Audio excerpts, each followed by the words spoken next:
integrand would be? Because didn't it just ask you to write down an expression? Or did it say find the whole area? Oh, it just said set up an expression. Have you guys had enough time? Looks like maybe no. Some folks are still writing. I'll let you write for a few minutes, and then we'll check your answer.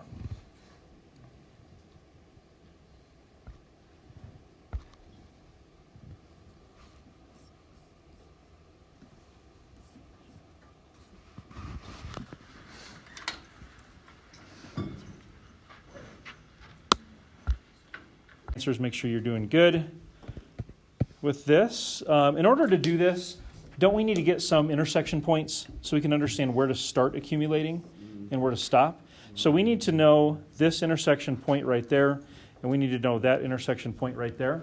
So let's start with the one on the right. Isn't the one on the right just 0, 0? Okay. So right there, I would say that is x equals 0 for an intersection point.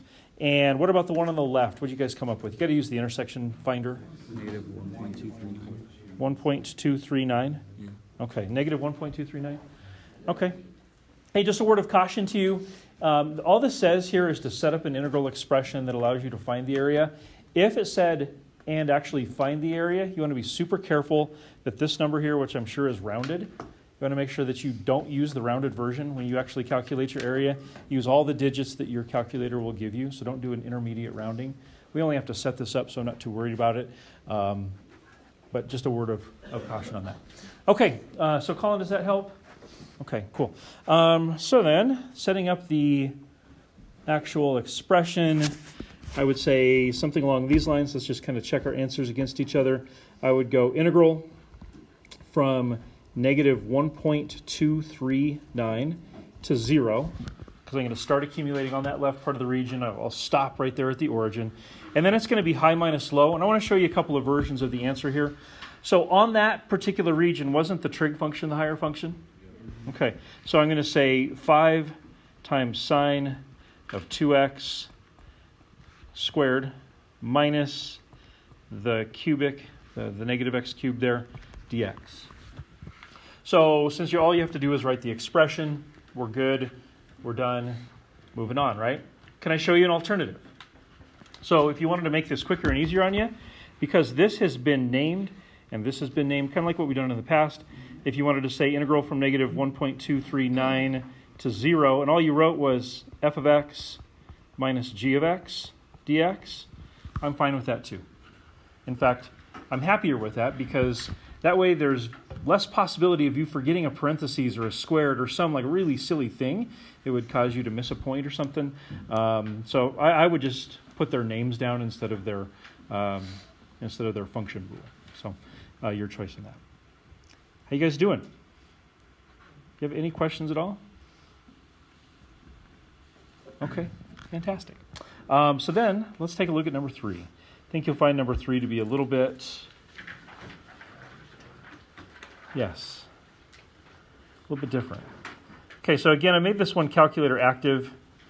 So if you would, just as a start here, take a minute and, bless you, graph these. I think you're going to find the graph to be pretty instructive, pretty informative as far as, and the door's locked on cold.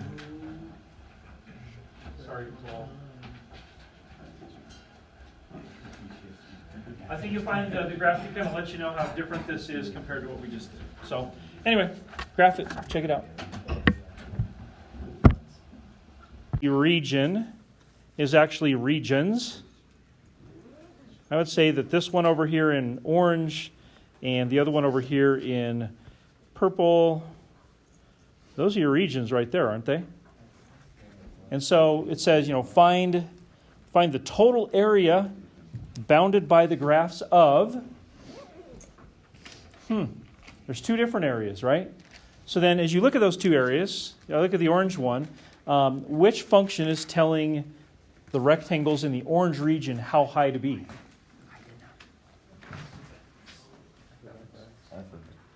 I'm going by colors because I don't remember which one's which. Red? Okay, so red. And then the bottom is determined by pink, right? But then when you look to the other region, aren't the roles totally reversed? So it's red over pink on the left, but it's pink over red on the right. And so this is going to change things significantly.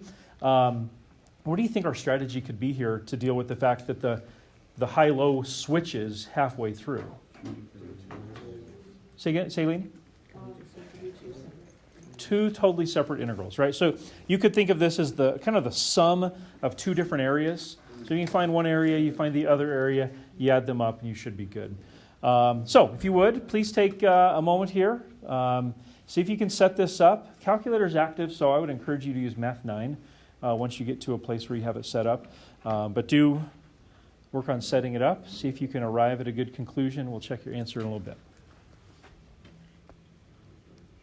In order to be successful, aren't we going to have to find some intersection points? Yeah. Because you think about those representative rectangles. Those representative rectangles are going to look like this. And they're going to accumulate from left to right.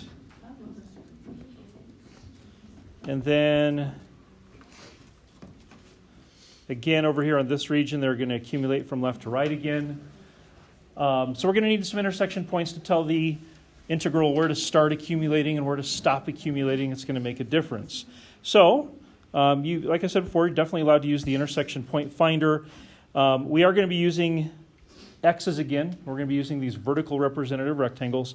So, if you guys could help me out here, what's the x value at that intersection point? Negative 3.07718.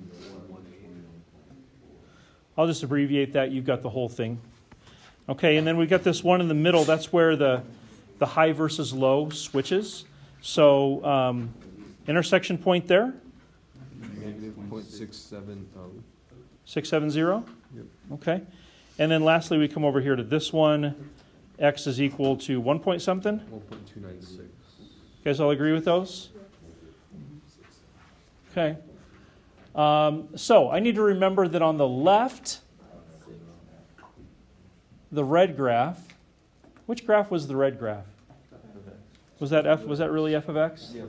That was the cubic, and the pink graph was the sine graph. Okay. So as far as how this would look,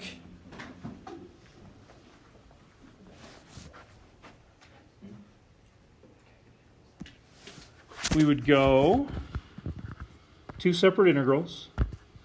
We'd go integral from, it was that negative 3 number, negative 3.077 to negative 0.670, okay? And then it was cubic minus trig. Make sure this is a key point. Make sure that this is a time when you absolutely have your dx in there. I know sometimes we're a little bit lax with that. Your dx really needs to be in there based on what we're about to write.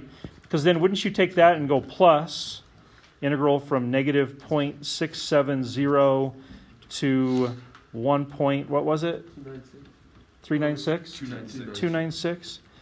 And then over here, instead of f minus g, it's going to be g minus f.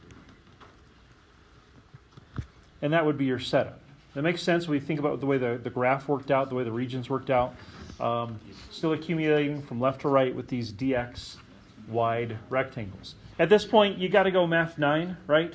So I'd love to hear an answer come to a consensus on what this actually came out to be. 21.402. 21.402. Yes. So we want to agree with that exactly. If anybody's like, no, I got 0.407 or 0.399 or something like that, that's not okay. So please don't look at it and say, yeah, we were close. Close is not good. There is one right answer. Sometimes there's two, depending on the rounding, truncating thing, but typically just one right answer. Okay? So is there any disagreement at all? We're all in Zach's camp here? Okay, fantastic. We're going to do one last one here this morning. Number 4. We might mess around with it a little bit, but I want to leave enough time at the end for us to talk about quizzes. So number 4, you might be able to tell from the graphic, this is sort of off of an AP test. And so I wanted to get to this one because this one has a couple of characteristics that I think are worth mentioning. Notice the first one. No calculator this time. But notice they have also supplied you with a graph as well as some fairly key information. And also, kind of like number 3, it does say find the area of R. So this is not just a set it up and show me that you know how to get this started. This is set it up and everything, but now let's take it all the way home. And let's find the area of that region R. Got all the information you need up there. So I'm just going to encourage you guys to take a few minutes, see if you can work your way all the way through this. Think of this as kind of a little bit of a summative measure of how you're doing. And then, like I said, we might explore a little bit with it, mess around somewhat, and we'll save some of that for next time as well. So anyways, have at it. Are you done? Or are you talking about something else? Yeah. Okay. So then, as far as how this goes, I would always suggest you draw in a representative rectangle to give you direction. That might not seem like a big deal right now. Later on, you'll see that it's a bigger deal than perhaps you think now. So I'm going to draw in a representative rectangle, something like that. You could draw in a couple of them, something along those lines in order to kind of visualize that you are accumulating across that region. And I want to ask you guys, this is actually going to be a pretty crucial point. As I accumulate, am I accumulating these vertical representative rectangles from left to right or from bottom to top?